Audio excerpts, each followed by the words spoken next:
Welcome to Rocky Like a Hurricane Runner. I'm Simon, and I'm back for this week, and I'm with Owen. How's it going? I'm good. Welcome back, sir. Oh, it's good to be back. I missed you. Like doing a show without you was quite strange. I had no one. I'd laughed at my own joke at one point. It felt really weird. Well, you had some great guests though to fill the spot. Yeah, I feel like they were adequate. Good. Muffins and slats are adequate replacements. I feel like. Yeah. So. That's How was your trip? You went away, didn't you? I was away for my honeymoon, so Hey, I'm congratulations. back now. Thank you very much. To sunny Hawaii, wasn't it? It was probably better than rainy old Melbourne. Oh, sunny Hawaii was very nice. But I had no one to talk about metal and wrestling with. Although, I gotta say, Raw and SmackDown did come on TV at the hotel. And it's really weird because it's been years since I've watched wrestling in real time, like without the delay of being able to fast forward. Yeah. So I just didn't even watch them. They came on for like 2 minutes. I didn't even watch them last week anyway. And they I wanted you to fill me in. No. And they show them late in Hawaii because of the time difference. Oh, yeah, yeah. So they don't come on at like 8. They start at 9 or something. Yeah. And I thought, I'm not going to watch this. Yeah, whatever. But also, it would be weird if I told you that on my honeymoon, I watched Raw and SmackDown. instead of spending time with your new wife. Be like, look, I know we're in a hotel room on our honeymoon. You're going to have to be quiet for 2 hours so I can watch this crap. But yeah. I bought lots of concert tickets to metal shows. What did you get? Parkway, or I'm calling it Killswitch Engage. I saw that. So Parkway Drive are headlining a show, and Killswitch Engage, who we spoke about and featured in an episode a couple of weeks ago. Potentially this coming up episode right now. Oh, we will mention Killswitch again. How is Killswitch opening for Parkway? I know Parkway are huge here in Australia, of course. That's probably why.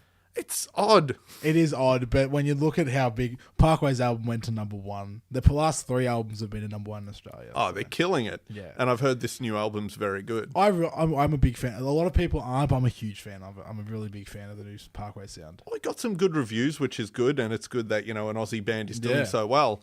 But for me, as a bigger Killswitch fan, I'm on the fence about going until I see how long they're going to get for this. Surely they'd get at least 40 minutes, you think. Yeah. And I also got tickets to Mr. Big and Extreme because, oh dude, my mum is going with me. It's like her first glam metal concert ever. You should mix up her tickets and take her to Killswitch and Parkway instead. Just wait another 6 months. Be like, yeah, this is the gig. That's pretty good. It's been, and then MCW, you missed a cool, fun little show at wrestling, but there's so much. Will Ospreay announced during the week to come in July? I heard that. Good old Will is back. He just lives here practically now, doesn't he? Yeah. For anyone who doesn't really follow Aussie, the wrestling scene here. So this show is going to be massive. Not only is Will Ospreay on it coming up in July, but also Tennille Dashwood, a.k.a. formerly known as Emma in the WWE. And the night before that is something that's very exciting for us. Yes. Wrestle Rock is making a comeback. And it is, I feel like it's probably it is the best suited thing to our show possible. Yep. And Elm Street are playing, who are a very awesome thrash band from Melbourne. Great metal band. And Wrestle Rock is what it sounds like. It's wrestling.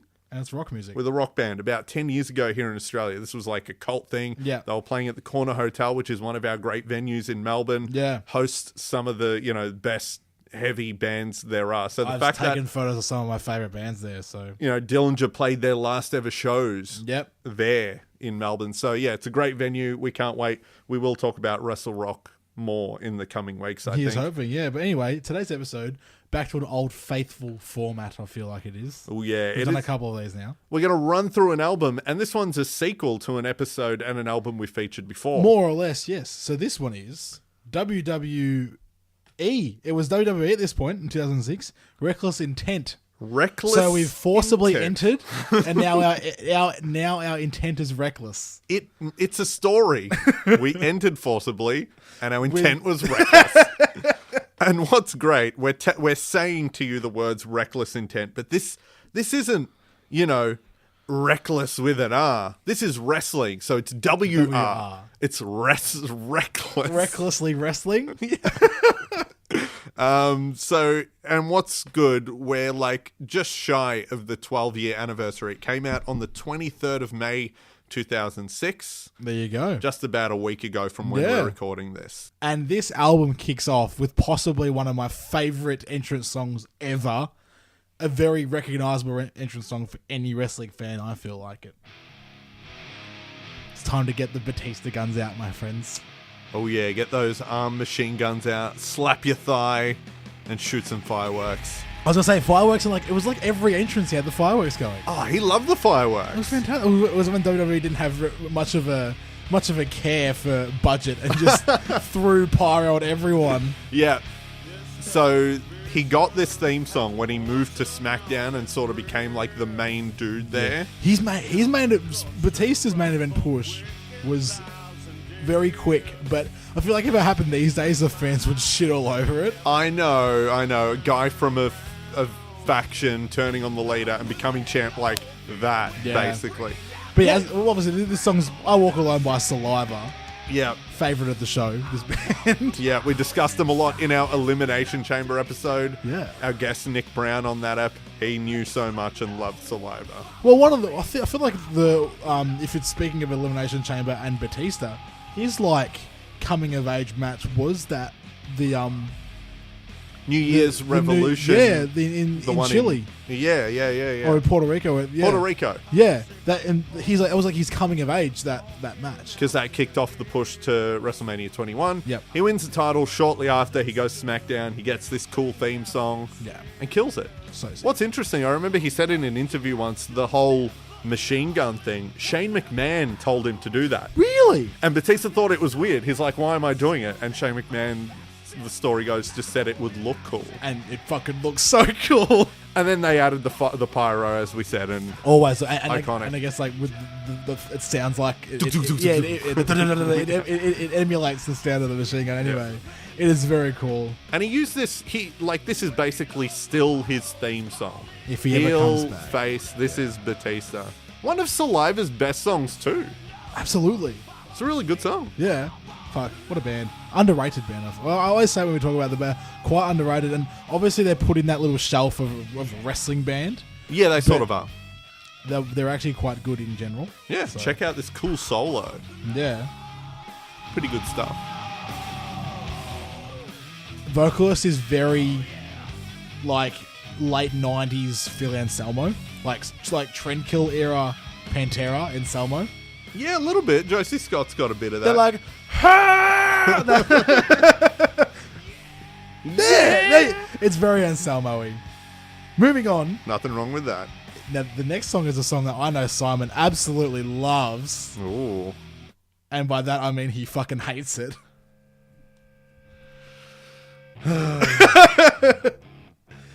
Burn My Light by Mercy Drive. It was Randy Orton's first entrance song. Look, so I was listening to this today on the way home from work. Okay.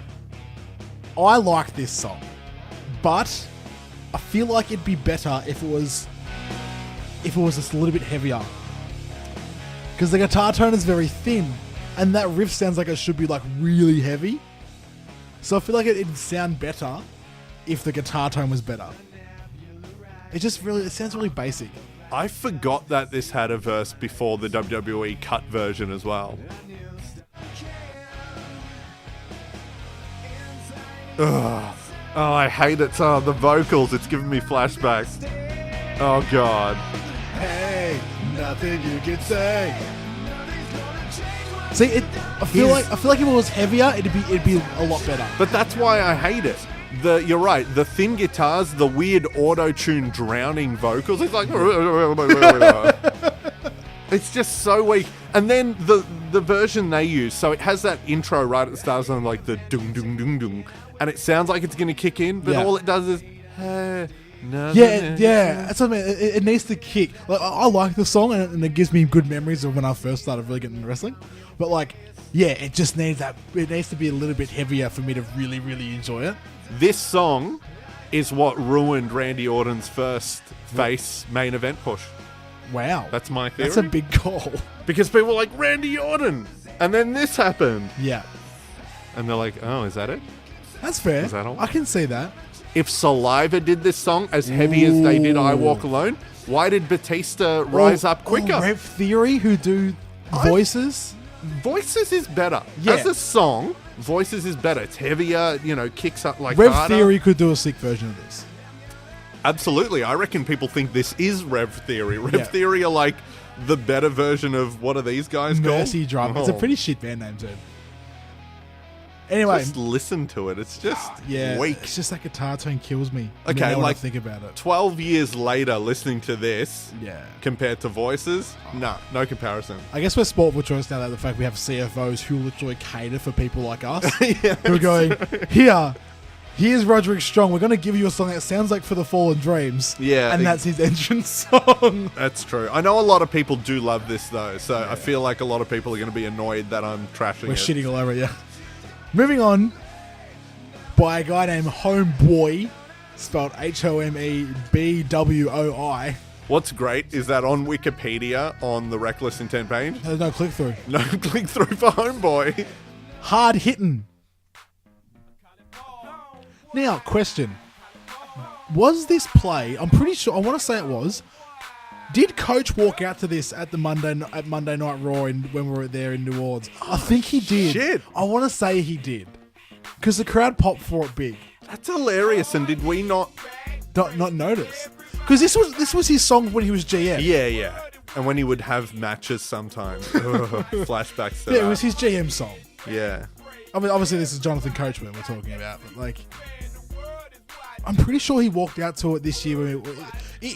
American friends, if you have recently been to a Monday Night Raw taping, please tell us, is this the song that Coach walks out Yeah, to? has Coach always used the same theme song? I think he might. I feel like he did. This sounds like, very much of its time. It's southern, the southern hip-hop. Mid 2000s, like radio hip-hop. 'Cause it was like 2000, it was 2006. It's got like that fake... Yeah, like fake southern hip-hop sound. I don't know who Homeboy is. Well, obviously Wikipedia doesn't either. Yeah, that's the other thing. This is considered a sequel to Forcible Entry, but it does also have hip-hop artists too. And more poppier stuff on it. Yeah. Yeah, see, it's a song. Hey, I'm a bit of a hip-hop fan too, but this song is garbage. Yeah, as I said, you know how like around this time Will Smith tried to do a comeback as well? And so Will Smith tried to do a comeback at the time, and it's just kind of like very similar It feels to like that. When he had that song Switch like for the movie Hitch, which I always thought was weird. like little Bow Wow kind of era. Yeah. Moving on. I feel like everyone knows. I don't think we need to go into depth about this song. Is this seriously just his theme song? Yes. There's always like new versions of it, but I feel like it's just the same. And this is by a band. This is by a band called Brand New Sin. Get this, they were a southern rock band from Syracuse, New York, but New York's in like the northeast of America. Weird. I feel like that's fantastic. I did see though, so obviously they're pretty much well known for this, like doing this song. This is like their song. It's called "Crank It Up." It's the Big Show's entrance song. And they also had a single called "My World." It featured in Chuck Liddell's Ultimate Iceman DVD for UFC. Okay. But also that song was used for a lot of Batista's promos in his last few months in WWE. Oh, really? Supposedly, yeah. Okay. How weird that they're a New York-based Southern rock band. I think we all know this song. Yeah. No, they broke up in 2012. They were around for 10 years. Wait, what? Wikipedia is just telling me that the vocalist Chris Weichman was from Earth. You know the band Earth Crisis? I know of them, yeah. He was in the metal band Earth Crisis. Oh. There you go. We're all learning about this song. I'm learning a lot of things. That is hilarious. I think it's fantastic. Amazing. He was the guitarist of Earth Crisis for 4 years. Huh. As well as the singer of this southern rock band. Man, these guys are probably making a killing from this one song. That's why they've broken up. Royalties, man. You could retire happily on the money that you get from that. Although apparently he's retired now, so whatever. Big Show. Oh, he retires every week apparently. Yeah, he seems to like troll people. It's like, nope, I'm not retired. Now, next song, we're going back to the pop, slightly pop vibe. I feel like a lot of our male fans got quite excited when this song hit during the mid thousands. Yep. Kelly's entrance song by a lady named Desiree Jackson. Well, Desiree Coleman. For our sporting fans, Desiree, she's actually married to the head coach of the Golden State Warriors, Mark Jackson. Huh. For the basketball team. So there you go. Good for her. Good for her. And for him. There you go. So I actually saw something quite interesting about this one. Holla was originally attributed to Candice Michelle, but then later used by Kelly, and was featured on the Music of WWE Volume 9 as Kelly's theme. Now that happens to a theme later in this album as well. Yes. Where WWE jumped the gun. Yeah. They're like, oh, we know who this song will suit. But yeah, it's actually for someone. So this was actually never used by Candice Michelle. It was used by Kelly. Interesting. What song did Candice Michelle use? Who cares? I think it was just a Jim Johnston It song. must have been. Yeah. This is at the time where every female competitor, for people who didn't watch wrestling back then, just had basically a pop song about how hot they were. Pretty much. Or how much guys loved them. Yeah. Really weird. It was really weird, and now they just have really cool songs. Yeah, now they have songs that sort of suit the Paige's character song's more. cool. Yeah. Ruby Riot's song is just an oi punk song. It's the fucking best. Even Sasha Banks' music, like, suits her. It's about being the boss and being confident and whatever. And like, the songs just aren't I'm hot. And Bailey's the song's about having fun and being all positive and wacky wailing up, inflating tube band people. Yeah. Next up, a song.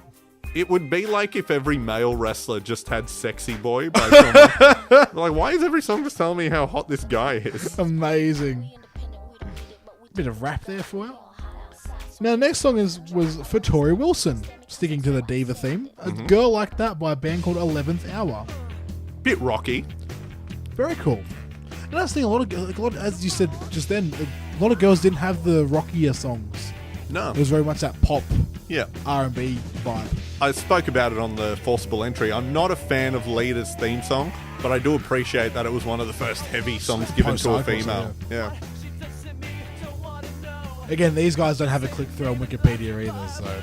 I think they just got some musicians and they're like, can you do something that sounds like My Sharona? And that's it. It's got that vibe, doesn't it? Actually, yeah, true. Man, My Sharona would be a great theme song. Amazing. It would be, actually. Wow. I don't mind it. It's actually not too bad. It hasn't... It's aged better than a lot of the diva songs from this era. And apparently this song was used by... Do you remember Tiffany? She was a quite very brief stint. She was used this as Teddy Long's assistant for a while, and then Yeah. she was a GM of ECW. Yeah, she used this after when Tori Wilson retired. Really? Supposedly. Isn't that amazing how little we paid attention to the divas? Yep. They could give Tori Wilson, who was one of the biggest stars, they could give her theme song to someone else, and no one even realized. Yeah, I think it's amazing. Wow, that's so bad. But I feel like Tiffany was more of a TNA wrestler. She had a lot of stuff in TNA. She was also married to Drew McIntyre for a short period. Was she? Yeah, Oh, Taryn there you go. Terrell. There you go. And then the urban legend goes that some weird interaction at a hotel room with her led to Drew McIntyre sort of stopping the first go around for him. Really? Yeah, I think he's sort of discussed it or she's discussed it. I don't know. Interesting. Anyway, this song's really cool. It's actually not that bit bad. of It's got a bit cowbell. of cowbell now. I'm a big fan. I could actually genuinely listen to this. Yeah. It's inoffensive, sort of old school. Yeah, it's like the Cars or like Australian music equivalent, like the sports. Yeah, it's got like that Steve vibe. Cummins kind of. Yeah, it's like that kind of stuff. Look, if this was on Gold FM, you'd be like, oh, I know this It's like song. Gold Yeah, FM. one of those songs. I'm a big fan. I like it. Wow, one of the better... you know what? I can say it without even hearing the rest. That's the best Okay. Divas song of the era. Now, this one's an interesting one. Okay.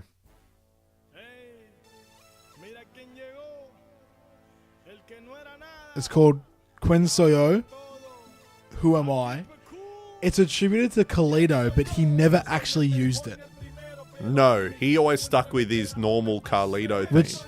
So it's like obviously like a Latino rap song. But this is obviously the song that a lot of people will know. I spit in the face of people who don't want to be cool. A lot cooler. A lot cooler.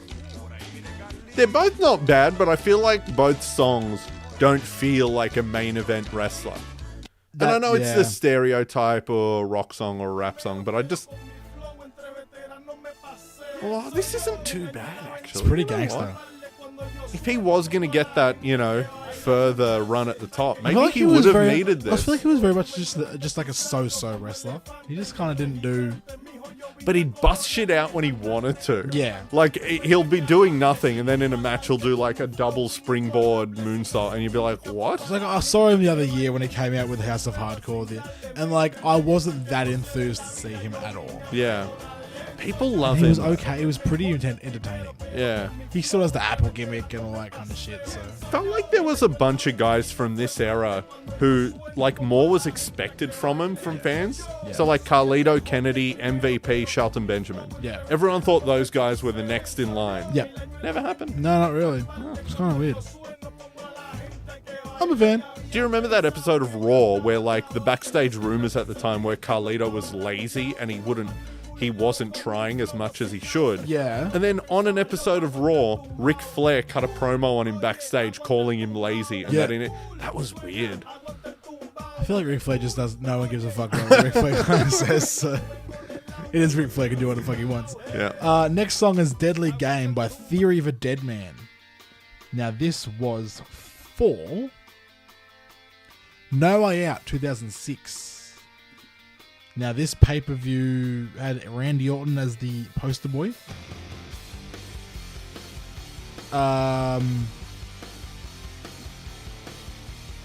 Orton defeated Rey Mysterio to be the number one contender for the Heavyweight Championship at WrestleMania 22. Yep. And Kurt Angle versus The Undertaker. One of the most overlooked main events in WWE history. I do remember this one. It was a half an hour absolute barnstormer.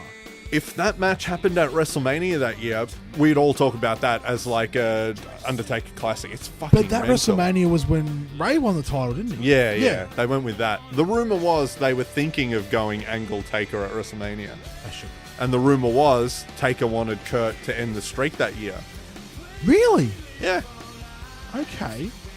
Man, they had an awesome match, and it ends in that sort of double finish where Kurt gets a pin even though he's in the Hell's Gate, I think. Yeah, okay.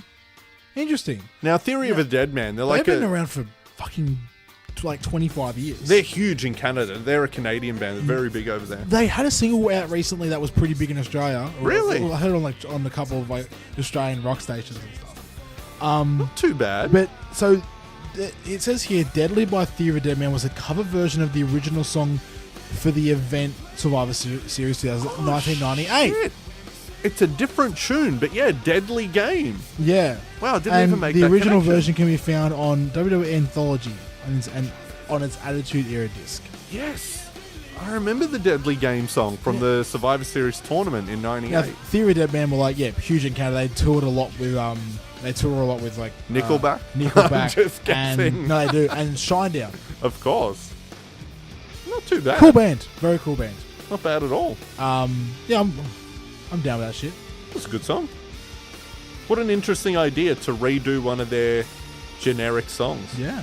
I'm a big fan. It's good. And then coming up, I'm Coming by Sick the Shocker. Oh, yes.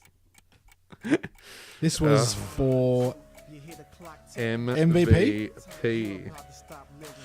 Not gonna lie, I just... To me, this is the same as Randy Orton. You know, you rewind it and you're like, something cool's gonna happen. Then it's just like, is that it? I was gonna say I'm not the biggest MVP fan, to be honest.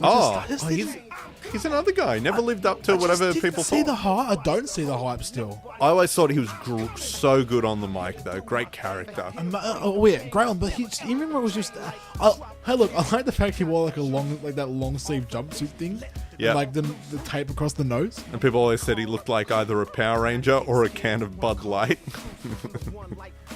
He also looked like he should be like doing like the luge in like the Olympics. Yeah, it's a cool running. Like this isn't a bad song, but it's too laid back. You know? Yeah. If I heard this in a stadium, I wouldn't be pumped for him to come out. But the start of it sounds like something cool's going to happen because Yeah. of the clock, and it's like one, and then you're like, okay. Oh, that's cool. What about when he redid it and rapped his own theme song? He did that for a very short period, but by that time he was only ever on Superstars, so no one probably No one remembers gave a it. shit. No one knows. Yeah. Silk the Shocker was quite big at the time, though, or Was he? probably before this. This was probably after. He was another guy, like sort of like From New Orleans. yeah, dude. Master P, sort of that, yeah, New Orleans type. Oh, there you go, yeah. So he's now signed with his brother Master P and his nephew Romeo Miller. So yeah, No Limit. There you go. Didn't realize he was Master P's brother. I actually know those names. There you go. Does that mean Silk the Shocker was in WCW with Master P when the No Limit Soldiers were there in the late 90s, early 2000s? We're going to have to do a shitty music of WCW episode. Oh, dude, I've already started writing one. Don't you worry. Well, I was a busy boy when I started writing episodes. Okay, this will be a nice little fun fact that people wouldn't have known. So if he was in WCW, we can be like, he then did MVP's song. Yeah. There you go. Now, next up is a band that I fucking love. Like, actually love. Fury of the Storm by Shadows Fall. A very underrated band, in my opinion. Very good band. They came up in that new wave of American heavy metal, Yeah. early 2000s. That metalcore vibe. Metalcore. That was so good, man. So they were from Massachusetts. So Yeah. that whole scene, yeah, the Boston They toured scene. heaps with Killswitch. Now, with this one, it was actually so it's a tribute to RVD, to Rob Van Dam on the CD, but it was only used as RVD's entrance song on the SmackDown vs Raw 2007 game, the video game. I remember that. It wasn't actually used for him on TV, just the game. It's a remake of that song they used for him. Yeah. I don't mind it. It's cool. Shadows Fall are a good band. It's not. By all means, if you haven't listened to Shadows Fall, this is not what Shadows Fall usually sound like. No, not at all. No, they're very much more a metalcore band, like very fast, blast beaty kind of shit. But they're great. The vocalist is great. With his guitarist- dreadlocks down to his ankles. Oh man, he has the longest dreadlocks. I've ever seen. One of the I saw the guitar- Soundwave one year. They're fucking awesome. and vocally too, though. Like sometimes the guitarist does backup vocals too, and Yeah. he's a good singer too. Yeah. So yeah, similar to Killswitch. Interesting with this though of what could have been. So Shadows Fall did this. Of course, it's a cover Yep. for RVD, but Avenged Sevenfold were originally slated to record a cover of Pantera's Walk. So, obviously, that would have been RVD's theme song. But that came out on like a Kerrang compilation, I think. It ended up being used for that. So they recorded it, and for some reason, it was never used. That would have been pretty cool. Because at the time, Advanced Sevenfold at the time, that would have been just after City of Air. That would have been sick. They were blowing up. They were fucking about to be pretty damn huge. Yeah. And if anyone's ever seen them live, they play Walk live sometimes. Yeah. And they do a pretty good job. Yeah. You say what you want about them, but they're fucking, good musicians. They do it justice. Very cool. So that would have been interesting. Who knows? We have 5 songs left.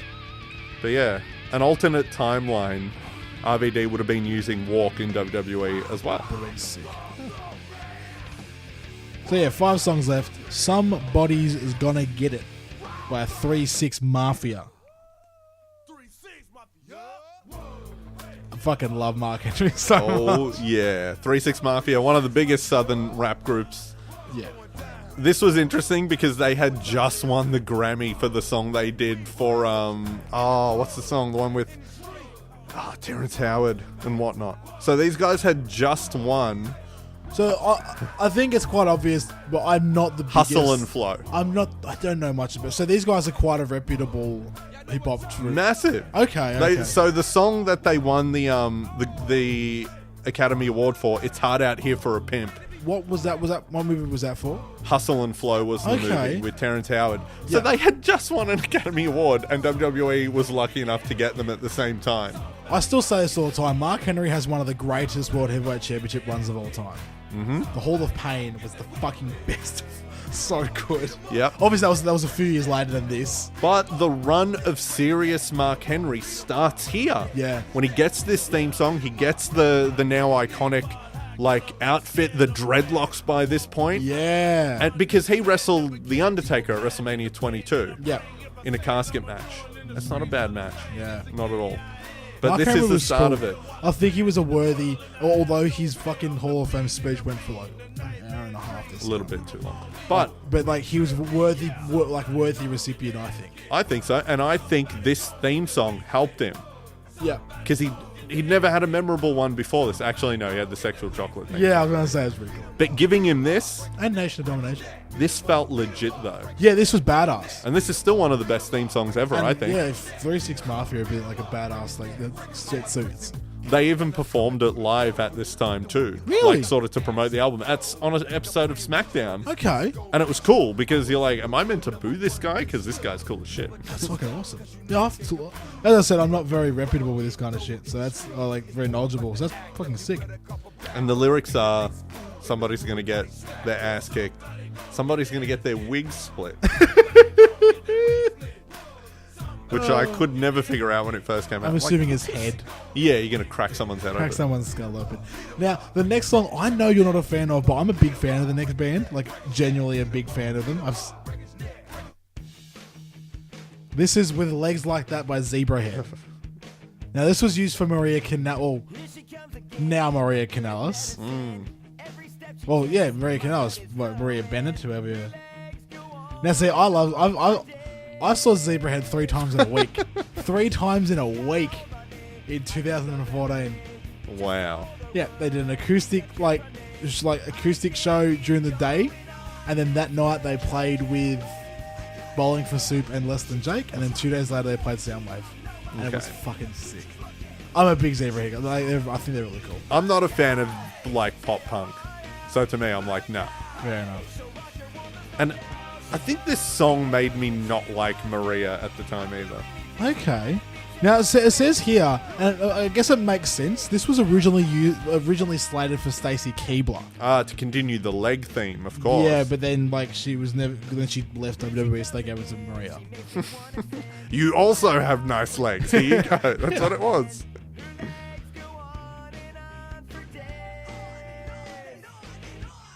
Did they play this live when you saw them? Yes, they did actually. Oh, did they? I popped big for them. Yeah, they did play it. So funny. For some reason, they were like the band that had a lot of stuff in, because they've been around for like 20 years. Yeah. They had a lot of stuff in like the teen movies of like the late 90s. Oh, they would have. She's all that. They had a song like Bring It On, I think. Of course. Yeah. So like they had a lot of shit like in pop culture, which I think is pretty cool. So massive in Japan, like fucking giant. Really? Huge in Japan. Huh. When I was there, all I saw was like Mr. Big Stuff and Zebrahead shit. It's so weird. Yeah. Like they sell out like 10,000 seaters in Japan. I think it's insane. You just want to hear the whole song, don't you? I'm kind of dragging it out, yeah. But yeah, no, I'm a big fan. Like Maria Canales she's back, I guess, in WWE. Obviously, she just had a child. Sort of is. And Mike Bennett is doing his rehab stuff and getting eliminated very quickly from the Greatest Royal Rumble. Hey, he went. He got that trip. Yeah. He should use this theme song. No, their theme song is sick. Oh, actually, theirs is funny. That like super power ballad yeah, shit. Yeah, sort of like 80s White Snake shit. type. Yeah, so actually, sick. theirs is funny. Theirs is good. Now, I feel like we'll play it anyway because I think this will be the 4th episode in a row that we've talked about this band. Oh, man. More Killswitch. Woo! Yeah, but of course, so when this album came out in 2006, WWE thought this song would suit Randy Orton. But it was already used for Judgment Day. So they were going to use it for Judgment Day, and then someone this was thought... released in May. Yeah. Judgment Day. Yeah, this was released probably like the day of Judgment Day. So they thought this sick Kill Switch song, we'll use it for a pay-per-view. And then someone thought they'd give it to Randy Orton. Yeah. You just think of CM Punk, though. It's tied to him. Absolutely. So Randy Orton only ever used it once, as we explained. Actually, funny thing. Vance Adams, Melbourne wrestler, messaged me and sent me a video. Around this time was when... around that time was when WWF were doing an Australian tour. Randy Orton used that for the tour loop. He used this song for the tour loop. There's a video of it. They must have been trying it out. Must have been trying it out because it really surprised me. The only thing is, I know Punk used... Because it was an episode of SmackDown, and it was around... It was just after, like, the day after they used it on SmackDown. So on the tour loop, they used this song for Randy Orton. And they decided it didn't work. Yeah. Isn't that interesting? The chorus is so uplifting and, like, it's too facey. I think at the time, because he was doing, like, dirty shit, talking about Eddie Guerrero being dead, feuding with Rey Mysterio, they probably thought, doesn't feel right. Yeah. Suited Punk coming up as, like, this fire burns. It's a burning to, like, up. It's an upward. Yeah, as you said, it's uplifting. It's suited Punk in ECW getting that, initial... Long-haired Punk. Long-haired babyface Punk. With the gigantic Pepsi tattoo on his bicep. What will happen with Punk is currently in the middle of a lawsuit, so... Yeah, fuck, I read that shit this morning. So weird. That's some weird shit. And apparently he's been told to, like, perform or something at UFC. Really? I've read something that, like, he's got legitimate, like, really... in his next fight, he's really got to, like, show something. Okay. And then he's slated to appear he's doing a signing during that All In weekend. Will he show up at All In? Surely. Surely. And just GTS some motherfucker. I can just appear and just leave and just leave people wondering. It's not the same if he loses his UFC fight. You know what I mean? I know it doesn't really matter. Brock had lost a couple of UFC fights. It didn't really matter when he got to WWE. Yeah. But Punk's had one. He got fucked up. That's what I mean. It can't happen again. Like, it can. It won't matter. Yeah. I don't know. Hey, we talked about it for a while. So, the next song that's going to pop up is a song we've actually talked about before on the show. Yes, we have. And we just mentioned WrestleMania 22.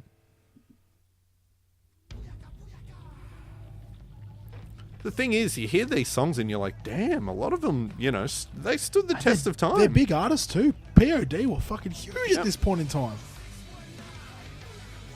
So this was Rey Mysterio's, he had Who's That Jumping Out the Sky, and then they gave him this. And this one, hits harder, feels like a main event song. Funny thing, friend of mine and just a cheap plug, I just appeared on his podcast, Jeremy from the Mosh Zone podcast. He had Sonny from POD on the show the other month. Oh, nice. Asked him about this. Oh. And he's like, what's the go? They went to high school together. Oh, really? Rey Mysterio and POD, because they were obviously from the same area. From San Diego. Yeah, from like deep South California. Okay. So they went to the same high school together. That's so funny. And then they were approached to do it by, like, Ray pitched the idea, and then WWF approached them. Nice one. To write the song for him, and then obviously they performed it together at WrestleMania. That would have been huge for Ray. Fucking cool is that? That is very cool. I found that very interesting. And what's good, it's one of those songs that's not like we're just saying generic cool things. It's about Rey Mysterio as well. It's kind of cool. Yeah, the 619 is his legitimate. Yeah. It's his finisher. It's really good. But yeah. Does that mean it was all their postcode? Because that's the postcode of San Diego. It would have been. Even better. There you go. Look, I like POD. I feel like they were kind of lumped into the new metal, like the generic new metal. You know when people are like, oh yeah, new metal, like Limp Bizkit, POD. I feel like they don't really belong in that generic new metal bracket. POD had the Latin sort of vibe through it too. Yeah. But I guess there was always that thing. To some people would think like they sound like a less heavy Sepultura, who also... But that's different though. That was like Brazilian. But they're classified as Christian metal because they're all... Payable on Death, isn't that what POD stands for? Very fucking sick band. But hey, Rey Mysterio also has a rosary tattooed on him, so that, religion ties in too. Yeah, it all ties in. But yeah, I really like it. I pop whenever I hear it. I always pop whenever I hear this song on TV. Hey, 12 years later, it still sounds good when he runs out.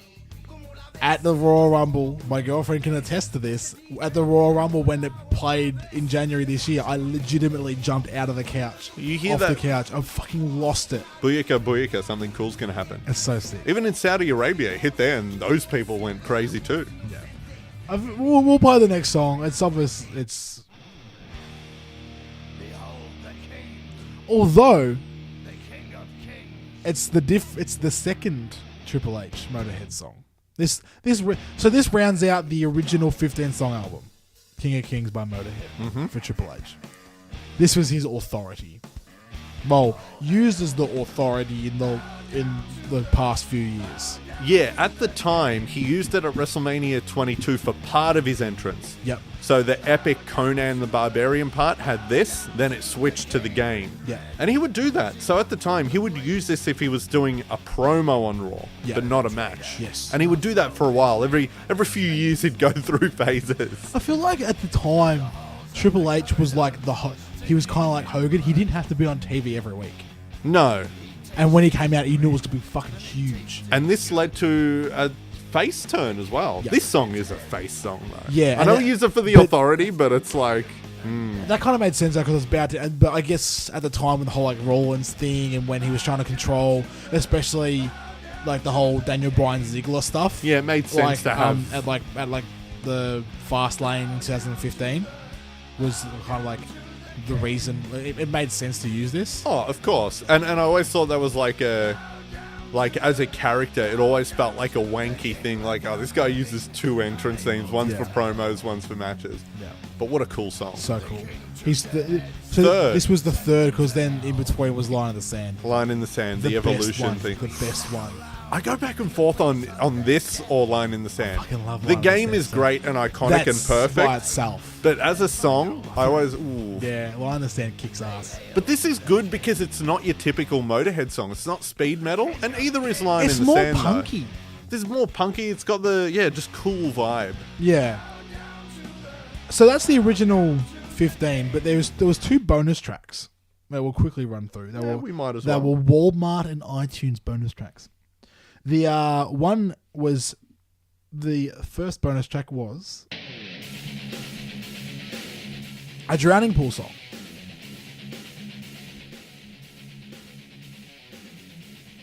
Drowning Pool, of course. Pay the price. They did a version of the game on one of those WWE. And we all know those bodies for ECW. Yeah. So they've got ties to wrestling too.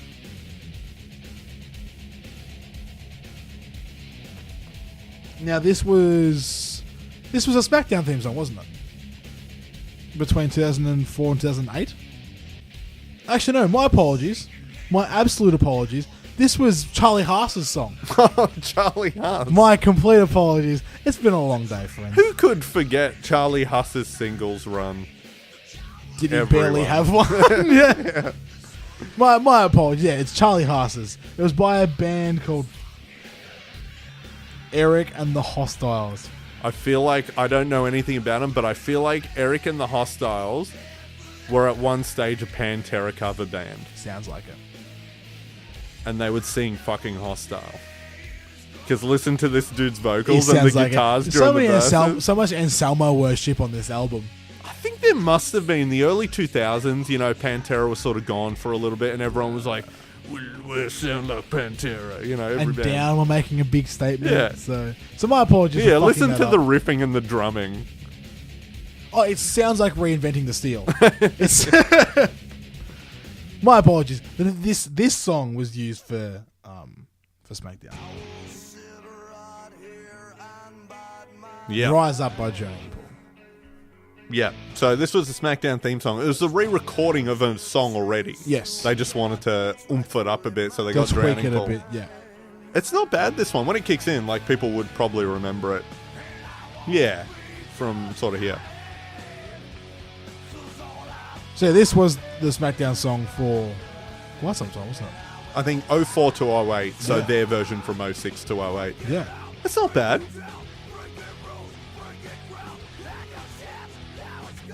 More obvious Pantera influence. Pantera. It's purely for the fact that Pantera fucking rule. Yeah, everyone wanted to sing like Phil Anselmo. Yeah. Well, there you have it. So that's Wreckless Intent, the bonus tracks, all the tracks. It's not bad. Probably not as good as Forcible Entry. No, I don't think so. It's got some dodgy like inputs from, just bad songs from other genres. Yeah. Some facts about it. This was a big success. It hit number 8 on the Billboard album charts. Really? That week at the time, you had the Dixie Chicks, Red Hot Chili Peppers, Tool. Was that Stadium Arcadium Chili Peppers? Would have been, yeah, probably, yeah. Tool as well. The last Tool album. Yeah, that's right. And the Dixie Chicks, who knows what album it was. But number 8 on the charts. Get this, WWE Outside the Ring was killing it that week. See No Evil, starring Kane, was in the top 10 at the box office at the time too. Okay. What a good week for branching out. There you go. WWE, what machines. But 2 tidbits, again, along with Avenged Sevenfold of what could have been. John Cena was originally meant to record a song for this album too. Was he really? If he recorded a song, do you think that would have replaced What is now? My Time Is Now? Probably. Because it would have been a year later, and they might have been thinking, we'll give him a new theme song every year. There you go. Interesting. Who knows? But lucky they stuck with it. His theme song's iconic. And then the weirdest one, Disturbed were originally meant to record a song for Triple H. Fuck. So if they did a version of King of Kings, we would have never got the third Motorhead song. That's actually really interesting. As in, David Draymond spoke about it in an interview. He said, Triple H is one of the top guys in WWE. He's an interesting character, so I think it would be an interesting challenge. I think our music is a good complement for anything that's action-oriented, be it wrestling or a video game, or our brothers and sisters in the military. That's so cool. So, of course, Disturbed did the Austin theme song on Forcible Entry. So, hey, what a weird, alternate universe it could have been if Avenged Sevenfold did Walk and Disturbed did Triple H's theme and John Cena had a different theme song. That's awesome. Yeah. Now, before we go, we're going to introduce something a little bit fun. I hear this on other podcasts, and I reckon we can do that because we have lots of things to cover. Mm-hmm. So we're going to do, from now on, This Week in Wrestling and Heavy Metal. Yes. So this week would be from May 24th to today, which is the 31st of May. Going to go through some birthdays, some events, some whatever I can find. First up, Vampiro was born on May 31st in 1967. Vampiro being of WCW Lucha Underground fame. Yes, Mexican wrestling legend Vampiro. And on the 31st of May in 1998, WWF Over the Edge featured Dude Love and Steve Austin, main event with Vince McMahon as the guest referee. Vince McMahon in his jacked up cut off sleeve referee the shirt. Undertaker was like an enforcer in that match, I think. Something strange. Watch that match. Dude Love and Austin had Amazing. 2 great pay-per-view matches in a row. Yeah. The underrated Mick Foley character. Oh, absolutely. And underrated matches, because I think people remember the Hell in a Cell from, a couple of months later. But man, him and Austin killed it. Yeah. Jake the Snake was born May 30th, 1955. This week in May. I don't think we have to touch on how good Jake the Snake was. One of the greatest of all time. May 29th in 2014 was NXT TakeOver, when Charlotte beat Natalya for the women's title. Tyson Kidd lost to Adrian Neville at the time and Camacho, who is now Tangaloa in New Japan, was on that show as well. So that was TakeOver. That was the first TakeOver. Just NXT TakeOver. And I remember because they pushed it as NXT TakeOver of the WWE network. It was meant to be NXT's taking over the network. Yeah. And now it's just like what they do and kill it. And we're currently in the lead up to TakeOver Chicago, which last year was probably the best TakeOver. So, man. But what of that first TakeOver though? Neville and Tyson Kidd. Yeah. Cesaro and Sami Zayn. So good, man. Fuck. Like actually brilliant. Seth Rollins was born on May 28th. Hey. Shout out to the what's his nickname now? Oh, are we still going with the Kingslayer? Oh, he's got so many. I feel like he's just got so many. It's actually ridiculous. Look, he's been killing it lately. He is on a roll. He's on here. I honestly think it's his best role, his best run. Yep. To date. And Eric Bischoff was born on the 27th of May 1955. Man. May is a good month for talent. It is a Eric great Bischoff, month. Jake the Snake, Seth Rollins. It's good shit. And over on the heavy metal side of things, so this week in May, in between the 24th and the 31st of May, in 1983, there was the most ridiculous 3-day festival of just music in general. You had the likes of The Clash, Men at Work, Stray Cats, NXS, Divinyls, David Bowie, U2, all playing this massive 3-day festival. It was the US festival of 1983. But the Sunday is the day I want to talk about. It was 29th of May. Van Halen, Scorpions, Triumph, Judas Priest, Ozzy Osbourne, Joe Walsh, and a very young Motley Crue. Oh, damn. All on the same bill. Yeah. Like, that's actually ridiculous. We don't get metal festivals like that anymore. But you combine it with all those other rock bands. What a goddamn show. Oh, just incredible. Like, actually, so damn good. The Monsters of Rock tour kicked off in 1988 with Van Halen, Scorpions, Doc N, and Metallica. Oh, it's When you think so about, good. When you think about that, that was 1988, so that would have been Van Halen were probably touring OU 812. Mm-hmm. Scorpions was still just being awesome. Doc N was ruling, and Metallica would almost be releasing Justice for All. So They were in between Puppets and Justice for All. That's so good. What the fuck is that tour? What great variety, too. You would have been so confused if you were going there for Poppy Van Halen, though, at the time, and you got Metallica opening. Yeah, and then Doc N. And Doc N, you're like, oh, yeah. May 26, 1986, Europe released The Final Countdown. Yep. I think it's one of the biggest songs ever. Don't have to explain what that is. Holy Diver was released on May 25th, it would have been 83, 81. Dio's first solo album, an absolute classic, still sounds good now. Scream Bloody Gore by Death was released in 1987. I know you love it. And Klaus Meine from Scorpions was born in this week in 1980 in the 40s. He's so old. He's so old. So there you go. That's a lot of cool shit. I feel like more structure in that is a very fun segment. Yes, we'll do that every week. I feel like we should, because I learned a whole lot of stuff just going through Twitter and the internet. Doing some research. So if you're only a fan of one or you're more a fan of one than the other, we're going to teach you about both. Absolutely. Make you an expert like us. No, we're not experts. No, we pass ourselves off as We're experts. just two guys talking shit. Yeah, Well, that wraps it up. it does. We have some big shit coming up, I think. I've been writing some cool episodes while you're away. Mm-hmm. We're in contact with some high powers of the Australian wrestling world. There is some cool stuff happening. There is some very cool stuff happening. And if you heard us talking about something before, you could be connecting some dots. Connect all the dots and stick with us. Follow us on Facebook, Twitter. Tell your friends about it. Tell your friends about it. As I said last week, and I keep saying, if you give us 5-star reviews on iTunes or whatever you listen to us on, it pushes us out further to the world. Yeah. Give us good reviews. We're pretty decent, we like to think. Chuck us a like. Yes. Do whatever you want on the socials. Yeah.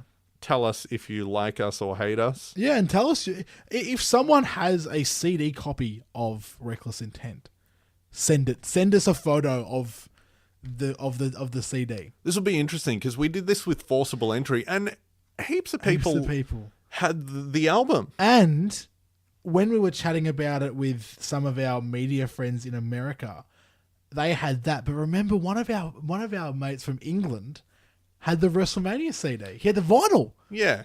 He had the vinyl. Scott, who's a writer for Muscle and Fitness here in the Australia and in the UK, he had the WrestleMania album. Which just blew my mind. It was so cool. I'm going to bet not as many people have Reckless Intent as Forcible Entry or even the WrestleMania album. Also because I think this was like the kick-off of the iTunes era. This was 06, so you were either downloading on iTunes or you were stealing that shit on the internet. On LimeWire and Napster, yeah. So, there you go. We'll catch you next time. When we rock you like a hurricane run. Oh, yeah.